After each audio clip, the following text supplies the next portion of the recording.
Hello everyone, I welcome you in this presentation, and this presentation is going to be about the cranial nerves. This is going to be part 1 of the series. In this presentation we're going to look at the overview, location, functions, and some clinical correlations for the cranial nerves. So what are the cranial nerves? The cranial nerves are the 12 pairs of cranial nerves, and it runs from brain directly to the various parts of the head, neck, and trunk. They can be either sensory, motor, or both. So this is one of the functions that you have to remember. Each cranial nerve that we are going to discuss is going to show that if the nerve is the sensory one, a motor one, or it has the both functions. They're also involved in the special senses, so that can also include vision, hearing, taste, or motion of the facial muscles. They are named according to the Roman numerals and can be divided depending on the locations in the brain. So that's how we are going to discuss the cranial nerves depending on the locations in the brain. So starting from the front, from the cerebrum, and going to the back of the head. So in this particular part, in part 1, we're going to discuss the cerebral cranial nerves.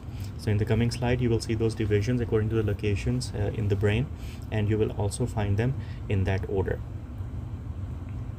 So what are the divisions according to the locations of the cranial nerves? This is what this slide is all about. The first one that we have is the cerebral one. The second one we have is the midbrain. The third one we have the pons, and the fourth one is the medulla.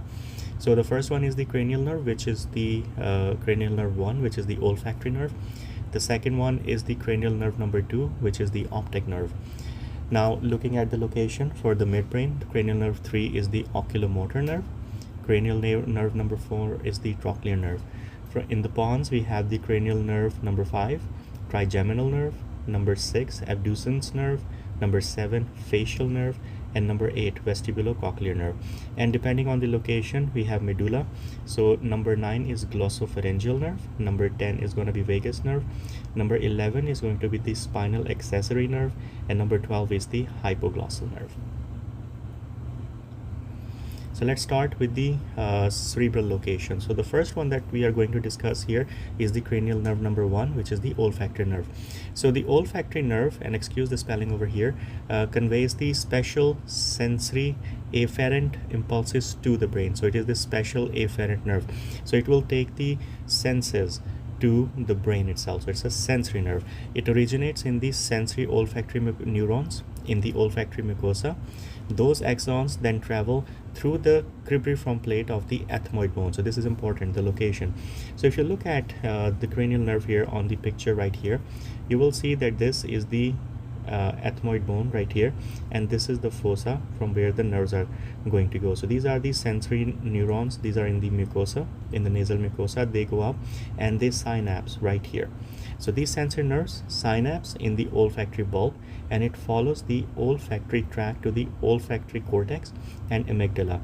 Amygdala then has a function of incorporating the emotional response to the smell, and all this process is called, and we have discussed that before when we were learning the limbic system, olfaction. Again, this is the sensory neurons right here. They make a synapse in the olfactory bulb, and it follows the olfactory tract. So if you remember the lecture on the limbic system, you will remember the Papez circuit that we have discussed before. I'm going to write that down here, Papez circuit, that you're also going to learn in those slides. If you don't remember that, please go back to this to the playlist and you will find those. So what is the clinical correlation when it comes down to the cranial nerve number 1, olfactory one? The first one is different conditions that will cause its effects on the olfactory nerve, and the major symptom that you have here is the loss of smell or anosmia. Anosmia is the loss of smell. The causes include sinusitis, which is the infection of the sinuses, hay fever, influenza, common cold, obstruction of the nasal passages that could either be the tumor or the polyps, etc. Now we're gonna look into the cranial nerve number 2, which is also the cerebral in origin. It is the optic nerve. So it also has a special afferent function.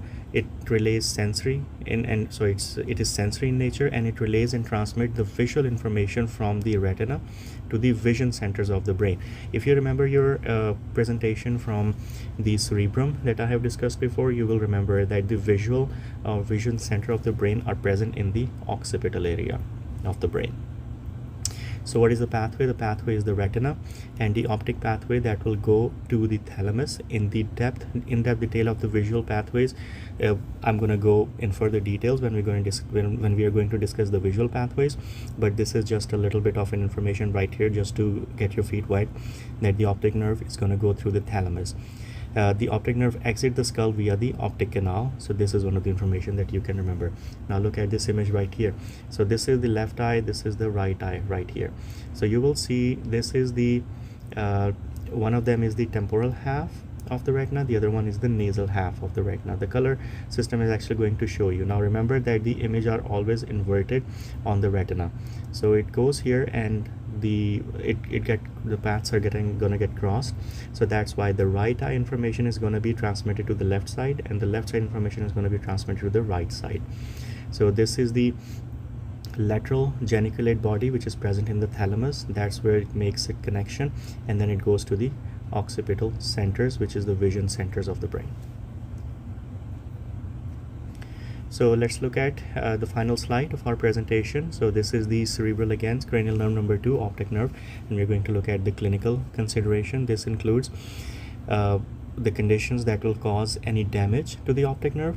So the damage to the optic nerve will cause partial or complete blindness. So this is the major symptom, complete blindness. Again it can be visual fields impairment, loss of pupillary constrictions, and impairment of the optic nerve due to multiple sclerosis.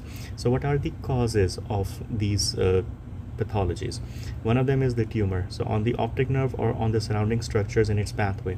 So either if this is the optic nerve, if the tumor is present on the optic nerve, it will affect and cause the blindness.